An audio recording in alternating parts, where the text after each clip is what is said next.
بنت بس زي القمر، زي ما بيقولوا كده صاروخ يا جماعة. البنت دي ظهرت مرة واحدة على السوشيال ميديا بفيديوهات وحاجات غريبة، كانت بترقص رقص مثير في الفيديوهات وبتتعمد إنها تثير الشباب بحركاتها اللي بتجننهم. ده غير اللبس اللي هي بتلبسه، عشان هي الحقيقة كانت الهدوم اللي بتلبسها بتعري أكتر ما بتخبي، وعشان كده بقت مشهورة قوي في فترة قليلة قوي. والفترة الأخيرة كلنا شفناها وهي في الساحل، والرقص والمايوهات والكلام اللي يتعب الأعصاب، وفي لحظة بقت ترند ومش أي ترند، ده ترند فضل مسيطر على السوشيال ميديا فترة كبيرة، وكل ده بسبب لبسها والمايوهات اللي كانت بتظهر بيها من الساحل. اتضح كمان إن أصحاب الفنادق واللي بينظموا الحفلات في الساحل كانوا بيأجروا البنت دي بالساعة أو باليوم عشان تطلع وترقص بالبيكيني بتاعها اللي مفيش بنت غيرها تقدر تلبسه، لأنه بيخلي كل حاجة عندها ظاهرة وواضحة وباينة قوي كمان. وده اللي كان بيعجب الشباب فيها اللي كانوا بيتابعوا كل فيديوهاتها، لدرجة إنها كان عندها متابعين بالملايين على التيك توك، ده غير جمهورها واللي بيحبوها على انستجرام أو حتى الفيسبوك. احنا بنتكلم عن البلوجر نور تفاحة، واللي للأسف بقت بلوجر عشان احنا بقينا في زمن غريب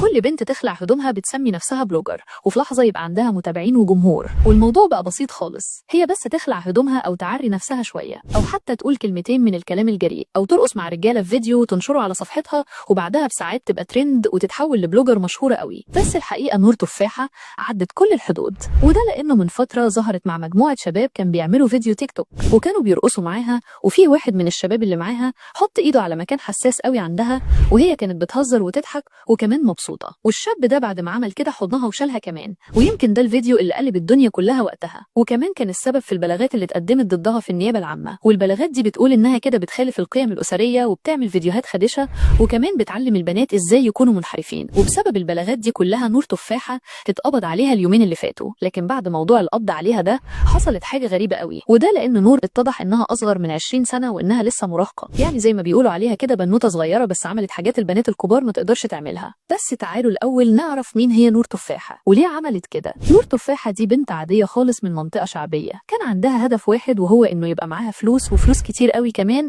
وعشان كده شافت أسرع طريق للفلوس، والطريق ده كان فيديوهات التيك توك وكمان فيديوهات الساحل. وبدأت تتعرف على شباب وبنات عشان يحطوها بس على أول الطريق، وبعد كده هي عملت كل حاجة لوحدها. نور مش بترفض أي طلب لأي شخص طالما الشخص ده هيدفع الفلوس اللي هي عايزاها، وكانت بتوافق على أي حاجة. ومش عايزين نقول كلام أكتر من كده عن أخلاقها عشان أكيد انتوا عارفين الباقي. ولو تفتكروا نور اتقبض عليها بعد الفيديو بتاعها وهي في الساحل، وكانت وقتها لابسة بيكيني فظيع قوي، وللأسف البيكيني ده كان ظاهر منه قوي المنطقة الحساسة بتاعتها، وهي كانت مبسوطة، وكمان هي عملت تاتو عند المنطقة الحساسة بتاعتها، وكل ده كان ظاهر من البيكيني اللي هي كانت بتظهر بيه. يعني احنا مش بنقول حاجة ما حدش يعرفها، لا ده كل الناس شافت التاتو بتاع نور تفاحة. ودلوقتي نور تفاحة موجودة في الحبس عشان عليها قضية تصوير فيديوهات خدشة. بس في ناس بتقول ان نور ممكن تدفع كفالة وتخرج من القضية دي وترجع للي كانت بتعمله من جديد، وناس تانية شايفة انها لازم تتحاكم لان اللي هي عملته جريمة بجد، وانها بكده بتخلي البنات تعمل زيها. انا مستنية اعرف رأيكم في الكلام اللي سمعتوه والفيديوهات اللي شفتوها للبلوجر نور تفاحة، وهل نور بجد لازم تدخل السجن